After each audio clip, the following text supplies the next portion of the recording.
This season of the year, we've created him. We've defined him. We've put him in the plays that we perform. Placed him in the stories that we tell. Were it not for a little sentence in Luke's Christmas story, we would not even know that he or she ever had a role to play in this wondrous story. Luke said it this way: Mary placed her newborn son in a manger in a stable because there was no room for them in the inn. Did you ever wonder about the innkeeper? I've always thought about the innkeeper, what the innkeeper looked like, what the innkeeper's story was. What was it about the innkeeper that the innkeeper could not find room in the inn? We know the story. We know Bethlehem was filled with people there to be taxed, to be registered by the government. We know it was hectic. We know it was busy. But why does Luke take the time to tell us, of all things, there was no room for them in the inn? We've implied over the years, perhaps rightly so, perhaps not, that it's the innkeeper's fault. The innkeeper had no room. But perhaps we should give the innkeeper credit. At least the innkeeper found the stable for Mary and Joseph and the baby. I thought a lot over the years about the innkeeper. Was he a person of unkind spirit who had no room in his heart nor time in his busy life to deal with the likes of Mary and Joseph and their difficulties? Was it his concern that she was pregnant? What business was it of his?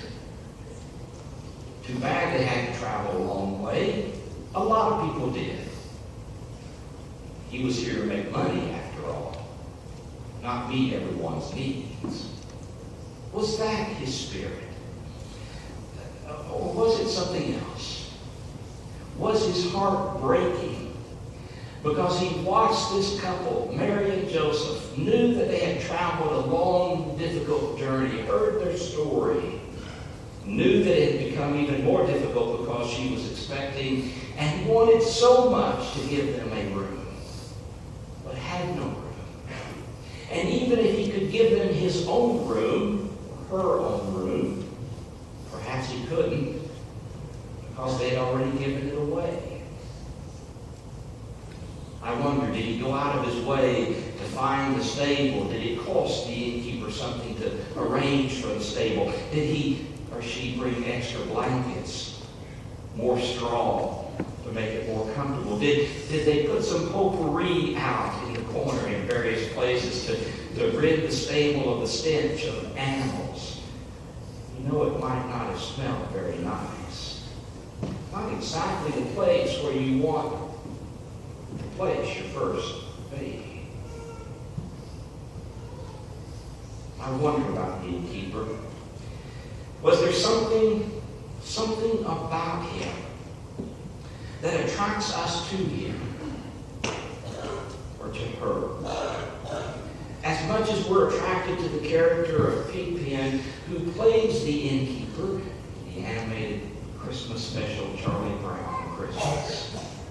I don't know. But I do know that all of our attempts to define him, create him, shape him, understand him, says perhaps more about us than about the innkeeper himself.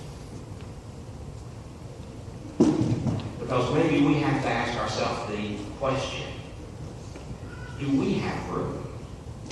Do we have time in our busy schedule for the likes of Mary and Joseph and this baby who comes into our busy world and interrupts our lives and offers peace and hope and joy and love? Do we have room in our heart to push away all of our other wants, to hear the likes of this Jesus saying, "Come and love God with all your heart, soul, mind, and strength, and love your neighbor as yourself, do we have time, with all that's happening in our world around us, to hear the demands of this one upon us?